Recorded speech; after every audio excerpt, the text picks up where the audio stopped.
Saudara-saudari yang terkasih, bagi orang beriman, semua kejadian bukanlah sekedar peristiwa manusiawi belaka, tetapi juga penyelenggaraan ilahi yang memiliki makna tertentu. Tuhan mau berbicara apa pada saya? Apa yang Tuhan lakukan untuk kita bukanlah sekedar untuk kita saja, tetapi juga menjadi pintu bagi sesama. Rahmat yang kita terima dari Allah adalah berkat untuk dibagikan juga pada sesama, walau mungkin dalam bentuk yang lain. Kita sepantasnya bersyukur karena Allah berkenan mempercayakan rahmat-Nya tersalur melalui kita. Pada suatu hari saya mendapat telepon di rumah seorang yang tak dikenal, saya lupa, tapi ia menyatakan bahwa ia mau membayar hutang. Saya tidak pernah memberi hutang. Jadi siapa ini? Lalu ia cerita, ternyata ia adalah mahasiswa yang pernah dibantu dan kini sukses. Karena pada waktu dibantu ia bertanya, apa yang harus saya lakukan? Saya berpesan, kalau kamu sukses, tolonglah orang yang dalam keadaanmu seperti sekarang ini. Lalu ia berkata, saya sudah sekarang akan membayar hutang dan sudah membayar hutang karena sudah mulai membantu orang-orang lain yang berada dalam kesulitan sama seperti yang pernah saya lakukan. Dengan begitu, saudara-saudari, ada rantai kebaikan. Kebaikan yang satu dioperkan kepada kebaikan yang lain. Allah memulai rantai kebaikan itu mungkin melalui diri kita. Jangan sampai rantai kebaikan itu putus pada kita. Kita harus menyalurkan rantai kebaikan itu kepada sesama juga. Mungkin bentuknya lain. Saudara-saudari yang terkasih, penyembuhan ibu mertua Petrus oleh Yesus bukanlah untuk dirinya sendiri, tetapi menjadi alasan dan landasan untuk bisa melayani. Ada rantai kebaikan. Ia melayani Yesus, segera melayani Yesus. Ibu mertua Petrus tidak digambarkan makan minum sendiri setelah sembuh, tetapi segera melayani Tuhan dan murid-muridnya. Dan pada sore harinya, Tuhan dan murid-muridnya melayani orang-orang lain. Bisa jadi orang-orang yang tadi sudah disembuhkan juga, ia menjadi pewarta tentang kebaikan Tuhan. Rantai kebaikan terus bergulir. Penyembuhan itu menjadi jalan untuk pelayanan. Tanpa disembuhkan, ibu mertua Yesus akan terus berbaring, tak kuat dan tak bersemangat, tak bertenaga dan tak berselera. Semua mujizat Tuhan Yesus dan berkat Tuhan dimaksudkan bukan hanya untuk kesehatan dan kepulihan personal belaka, tetapi juga selalu membawa perutusan bakti sosial karena pengalaman spiritual dikasihi Allah. Paulus, saudara-saudari yang terkasih, kita tahu ditemui Yesus di jalan menuju Damaskus. Pertobatan ini bukanlah untuk keselamatan dirinya sendiri. Maka bagi Paulus, pewartaan Injil bukanlah opsi, ambisi, ataupun gengsi, gaya-gayaan, tetapi suatu keharusan karena rahmat yang ia terima dari Allah melalui Yesus.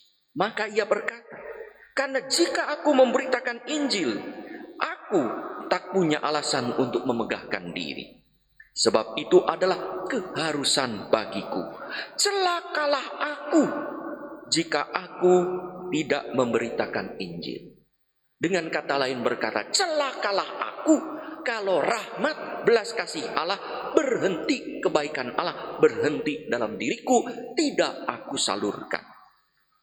Saudara-saudari yang terkasih, di setiap orang mengalami berkat Allah, sekalipun bentuk dan caranya berbeda-beda. Semua berkat itu sesungguhnya bukan untuk kesehatan dan keselamatan kita saja, tetapi untuk disalurkan menjadi berkat bagi sesama. Berkat tidak dibatasi oleh kekayaan material, orang kaya, harta. tetapi menyangkut kekayaan intelektual, kekayaan sosial, kekayaan moral, dan kekayaan spiritual juga. Tak jarang kita mendengar kesaksian atau mungkin kita mengalami sendiri bagaimana kita tergugah, tersentuh, atau tanda petik mengalami pertobatan karena disadarkan saat berjumpa dengan orang yang dianggap kurang beruntung. Entah karena parasnya, entah karena hartanya, atau karena statusnya, tetapi ternyata memiliki keutamaan moral dan spiritual yang menjadi berkat bagi kita. Saudara-saudari yang terkasih, di Labuan Bajo ada apa? Kita tahu ya, banyak dikunjungi orang. Tapi yang menarik di sana, di Labuan Bajo ada Biara Kotongnai yang diresmikan pada 4 Juni 2018. Di depan biara ada patung pengemis tua bernama Kakek Choi Kwik yang memegang tangan kanannya memegang ujung karung dengan karung dan tangan kirinya memegang tas berisi makanan banyak. Pastor John Oh Wong Jin di Korea pada tahun 1976, sebagai pastor muda, ia melihat di atas pasturannya seorang pengemis tua mengumpulkan makanan, mengais-ngais dan mengemis, mencari, tetapi tidak dimakannya sendiri, tapi dikumpulkan dan dibawa pulang. Lalu pastor ini mengikuti, dan ternyata ia masuk ke kolong jembatan yang letaknya 1 kilometer dari pastoran itu. Ia terbelalak. Di sana ada begitu banyak pengemis yang sudah tidak bisa mengemis lagi, entah karena renta ataupun sakit. Makanan itu dibagi-bagikan pada 18 orang pengemis yang sakit atau orang yang tidak punya rumah. Tergerak hatinya Pastor Oh itu mendirikan rumah dan akhirnya menjadi suatu Kotongnai, yaitu kampung bunga di Korea. Komunitas dan biara suster dan bruder Kotongnai yang bukan saja menjadi rumah singgah bagi gelandangan dan tempat merawat orang sakit, tetapi menjadi rumah keluarga di mana setiap anggota belajar saling mencintai. Kini telah ada di Filipina, Amerika Serikat, Bangladesh, Uganda, India, Haiti, Kanada, dan Indonesia di Labuan Bajo. Pernah Pastor Oh bertemu dengan saya dan berkata, bagaimana kalau ada di Bandung? Silahkan, saya berkata. Tapi sampai sekarang belum ada. Karya utamanya adalah membantu mereka yang miskin, difabel, cacat, dan sakit. Itulah kisah seorang pengemis yang dianggap sampah masyarakat, tetapi dijadikan Allah inspirasi dan berkat bagi karya besar dalam gereja.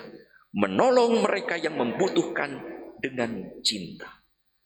Kakek Choi yang hanya punya daya mengemis makanan saja mengalami berkat Tuhan hingga rela berbagi. Kita diberi berkat lebih dari pengemis kakek Choi. Mungkin mengalami disembuhkan juga seperti ibu mertua Petrus. Lalu apa yang telah, sedang, dan akan kita lakukan?